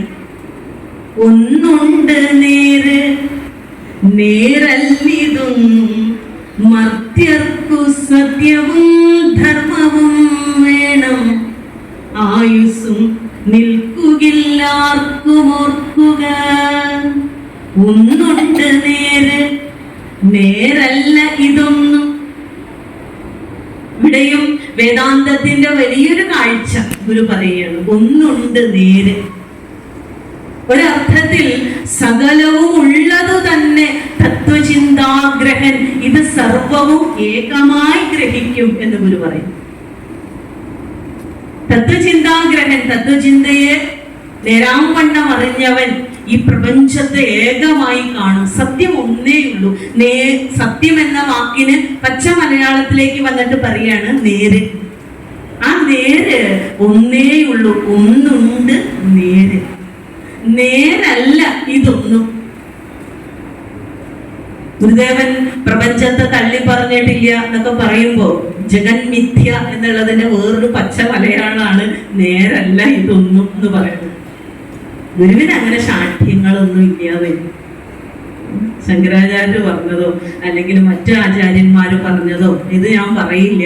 അത് ഞാൻ പറയും തത്വത്തിൽ ഒന്നാണ്. അതാണ് അദ്വൈത വേദാന്തത്തിന്റെ ഏറ്റവും വലിയ പ്രത്യേകത. നേരല്ല ഇതൊന്നും എന്ന് പറഞ്ഞാല് ഈ പ്രപഞ്ചം നേരല്ല. അതിനെ ശാശ്വതമായിട്ട് കാണണ്ട. അതിനെ ശാശ്വതമായി കണ്ടു കഴിഞ്ഞാൽ ഒരുപാട് ദുഃഖിക്കേണ്ടി വരും, ഒരുപാട് വില കൊടുക്കേണ്ടി വരും. പരസ്യത്തിലൊക്കെ പറയണ പോലെ ഒരുപാട് വില കൊടുക്കേണ്ടി വരും. അതുകൊണ്ട് ഇങ്ങനെ മനസ്സിലാക്കിയാൽ മതി. അഹോ നാടകം നിഖിലവും. ഈ പ്രപഞ്ചത്തിൽ എങ്ങനെ ജീവിക്കണം എന്ന് ചോദിച്ചാൽ നല്ലൊരു നടനായിരിക്കുക, നല്ലൊരു നടിയായിരിക്കുക, നല്ല ഭാവാവിഷ്കാരങ്ങളുള്ള ഒരു നടനോ നടിയോ ആയിരിക്കുക. ആ നാടകം നല്ല ഗംഭീരമാക്കുക. അത്രേ ചെയ്യാനുള്ളൂ. അതിൽ കവിഞ്ഞ ഒരു ശാശ്വതത്വം ഈ ലോകവാഴ്വിന് ഗുരു കാണാത്തത് കൊണ്ട് പറയാണ് ഒന്നുണ്ട് നേര്, നേരല്ലിതൊന്നും. മർത്യർക്ക് സത്യവും ധർമ്മവും വേണം, ആയുസ് നിൽക്കുകില്ലാർക്കും ഓർക്കുക. ആയുസ് ഒരിക്കലും നിൽക്കില്ല എന്നറിയണം. അതുകൊണ്ട് കുഞ്ഞായുസാണെങ്കിലും ഒരു ചിത്രശലഭത്തെ പോലെ പരിമിതമായ ദിവസങ്ങളാണ് ഉള്ളത് എങ്കിലും മറ്റുള്ളവർക്ക് നയനാനന്ദകരമായ രീതിയിൽ ജീവിക്കാൻ കഴിയുക എന്ന് പറയുന്നതാണ് ഒരു മനുഷ്യന്റെ ഏറ്റവും വലിയ മേന്മ. ഹ്രസ്വമായ ജീവിതം അല്ലെ, ഉദകപ്പോള പോലെ, തിരുനാമകീർത്തനത്തിലൊക്കെ പറയണ പോലെ ഉദകപ്പോള പോലെ. ഒരു മഴ പെയ്യുമ്പോ മുറ്റത്ത് ചന്നം ഭിന്നം പെയ്യുന്ന മഴയത്ത് ഇങ്ങനെ തുള്ളിക്കളിക്കുന്ന നിമിഷങ്ങളുടെ പോലും ആയുസില്ലാത്ത ജലത്തിന്റെ പോള കണ്ടിട്ടില്ലേ? ഇത്രയേ ഉള്ളൂ നമ്മുടെ ആയുസ് എന്ന് പറയാം. ഉദകപ്പോള വലിയൊരു കാലത്തെ എടുത്ത് നോക്കിക്കഴിഞ്ഞാൽ നമ്മുടെ ആയുസ്സും ഈ കുഞ്ഞായുസ്സാണ്. എന്നും ഇവിടെ ഇല്ല എന്ന് നീ ഓർക്കുക. അതുകൊണ്ട് കുഞ്ഞു ജീവിതത്തെയും മൂല്യവത്താക്കാനായിട്ട് കഴിയും, മൂല്യപരമാക്കാൻ കഴിയും. അതെന്താണ്? അത് ഇത്തരം കാര്യങ്ങളിലൂടെ കടന്നു പോകുമ്പോഴും. അതുകൊണ്ടാണ് കുടുംബങ്ങളിലാണെങ്കിലും നമ്മൾ അച്ഛനും അമ്മയും മക്കളും 24 മണിക്കൂറും കെട്ടിപ്പിടിച്ചിരിക്കുന്നതിൽ കഥയില്ല. 10 മിനിറ്റാണ് അടുത്തിരിക്കുന്നത് എങ്കിലും മൂല്യവത്തായിരിക്കുന്ന കാര്യങ്ങൾ പങ്കുവെക്കുമ്പോൾ അതാണ് ഓരോരുത്തരുടെയും മനസ്സിൽ ചിരപ്രതിഷ്ഠയെ നേടുന്നത് എന്നാണ് പറയുക. ആ മൂല്യവത്തായിരിക്കുന്ന ജീവിത ദർശനത്തെ നമ്മുടെ ജീവിതത്തിലേക്ക് നമ്മൾ അധ്യാഹരിക്കേണ്ടതുണ്ട്. അതുകൊണ്ട് ഗുരു പറയാണ് ഒന്നുണ്ട് നേര്, നേരല്ല ഇതൊന്നും. മർത്യർക്ക് സത്യവും ധർമ്മവും വേണം, ആയുസ് നിൽക്കുകില്ലാർക്കും ഓർക്കുക. ഇത്രയുമാണ് സത്യത്തിലെ സദാചാരം എന്ന കൃതി. അടുത്ത 2 ശരിക്കും ദത്താപഹാരം എന്നായിട്ട് വേറിട്ട് മനസ്സിലാക്കേണ്ടുന്നത്. സദാചാരം ഇവിടെ വരെയാണ് യഥാർത്ഥത്തിൽ വരുന്നത്. പക്ഷെ അതിനോട് ചേർത്ത് വെച്ചിട്ട് തന്നെയാണ് ഈ ദത്താപഹാരം എന്നുള്ളതും വരുന്നത്. അവിടെയാണ് ഗുരു പറയുന്നത് ദത്താപഹാരം വംശ്യർക്ക് അത്തലേകിടുമെന്നത് വ്യർത്ഥമല്ല പുരാഗീര്, ഇതെത്രയും സത്യമോർക്കുക. ദത്താപഹാരം, ദത്താപഹാരം എന്ന് പറഞ്ഞാൽ എന്താ? അതാണ് അടുത്ത പദ്യത്തിൽ പറയുന്നത്. കൊടുത്തത് തിരിച്ചങ്ങോട്ട് എടുക്കുന്നവൻ എത്രയും വിസ്വനം. അതാണ് ദത്താപഹാരം. നമ്മളൊരാൾക്ക് ഒരു സാധനം കൊടുത്തു കഴിഞ്ഞാൽ അത് കൊടുത്തേക്കണം, പിന്നെ ചോദിച്ചു വാങ്ങാൻ നിൽക്കരുത്. എന്തെങ്കിലുമൊക്കെ ഒരു ബുദ്ധിമുട്ടുണ്ടാവുമ്പോ, ജീവിതത്തിൽ എന്തെങ്കിലുമൊക്കെ ഒരു പ്രതിസന്ധി ഉണ്ടാവുമ്പോ അന്ന് കൊടുത്ത സഹായത്തെ തിരിച്ചു ചോദിക്കുന്നവൻ നിസ്വനാണ് എന്നാ പറയാ. ഇത്രയും വലിയ സ്വാർത്ഥനെ ലോകത്ത് കാണാൻ കിട്ടില്ല. എന്ത് ചെയ്തത് തിരിച്ചു മേടിക്കുന്നത്. നമ്മൾ എപ്പോഴും നമ്മൾ ചെയ്യുന്ന എല്ലാ സേവനങ്ങൾക്കും കൃത്യമായ പ്രതിഫലം ആഗ്രഹിക്കുന്നവരാണ്. ആ പ്രതിഫലത്തിൽ നിന്ന് അല്പമെങ്കിലും വ്യത്യാസം ഉണ്ടാകുമ്പോഴാണ് നമ്മൾ ഇത്തരം ചെയ്തികളിലേക്ക് പോകുന്നത്. ഇപ്പൊ നാലാള് കാണുകയും നമ്മൾ ആർക്കെങ്കിലും എന്തെങ്കിലുമൊക്കെ ദാനം ചെയ്തു, ആരുമില്ലാത്തപ്പോ അത് തിരിച്ചു ചോദിക്കരുത്. ഗുരുവിന് എന്റെ ജീവിതത്തിൽ അങ്ങനെ ഒരു സന്ദർഭം ഉണ്ടായി എന്നാണ് പറയുന്നത്. ഗുരുദേവന് തന്നെ എഴുതി കൊടുത്ത ഭൂമിയും വസ്തുക്കളും ഒക്കെ ആ ആള് തിരിച്ചു ചോദിച്ചു എന്നാണ് പറയുന്നത്. ആ സന്ദർഭത്തിൽ ഗുരു പറഞ്ഞ പദ്യമാണ് ഇതെന്നും പറയുന്നുണ്ട്. എന്ത് തന്നെയാണെങ്കിലും ഒരു വാക്ക് പോലും വെറുതെ ദാനം ചെയ്യരുത്. വാഗ്ദാനത്തിനും സത്യം ഉണ്ടായിരിക്കും. നിങ്ങൾ ഒരാളോട് ഒരു കാര്യം പറയുകയാണെങ്കിൽ അത് ചെയ്തിരിക്കണം, ചെയ്യാത്ത കാര്യം പറയരുത്. നിസാര കാര്യങ്ങളിൽ പോലും ആ ഒരു ദർശനം നമ്മൾ കാത്തു സൂക്ഷിക്കണം എന്ന് പറയും. കുഞ്ഞു സഹായമാണെങ്കിൽ പോലും ചെയ്യാൻ പറ്റുന്നത് ഓഫർ ചെയ്യുക, ഓഫർ ചെയ്തത് തിരിച്ചു മേടിക്കരുത്. അതാണ് ദത്താപഹാരം. അതുകൊണ്ട് ആ ദത്താപഹാരം കൊടുത്തത് തിരിച്ചങ്ങോട്ട് എടുക്കുന്നവൻ എത്രയും നിസ്വനാ അവനേക്കാളും നിസ്വനില്ലാരും ഒഴിയും. അതുകൊണ്ട് ഈ പഴമൊഴി കൃത്യമാണ്, വ്യർത്ഥമല്ല. പുരാഗീര് എന്ന് പറഞ്ഞ പഴമൊഴി, ആ പഴമൊഴി വെറുതെ പറയണതല്ല കാരണവന്മാര്, അത് സത്യമാണ് എന്ന് പറയാം. അപ്പൊ ദത്താപഹാരത്തിന്റെ ഒരു കൊടുത്ത ഒരു കാര്യങ്ങളെയും തിരിച്ചെടുക്കാതിരിക്കുക എന്നുള്ള ഒരു പാഠം കൂടി ഇത്തരം സന്ദർഭങ്ങളില് ഗുരു നമ്മെ ഓർമ്മപ്പെടുത്തുന്ന ഒരു കൃതിയാണ് സദാചാരം.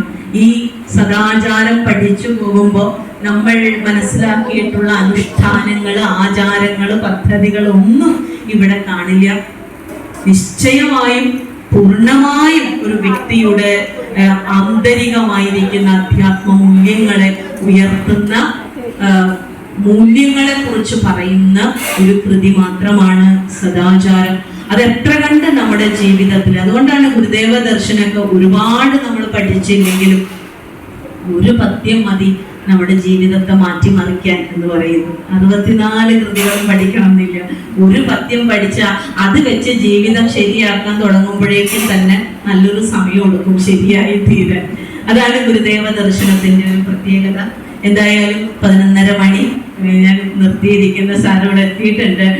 നിങ്ങൾക്ക് അടുത്ത ഒരു ഗുരുദേവ ദർശനത്തിന്റെ വേറിട്ട ഒരു കാഴ്ച പങ്കുവെക്കുന്നതിനായിട്ട് എത്തിയിട്ടുണ്ട്.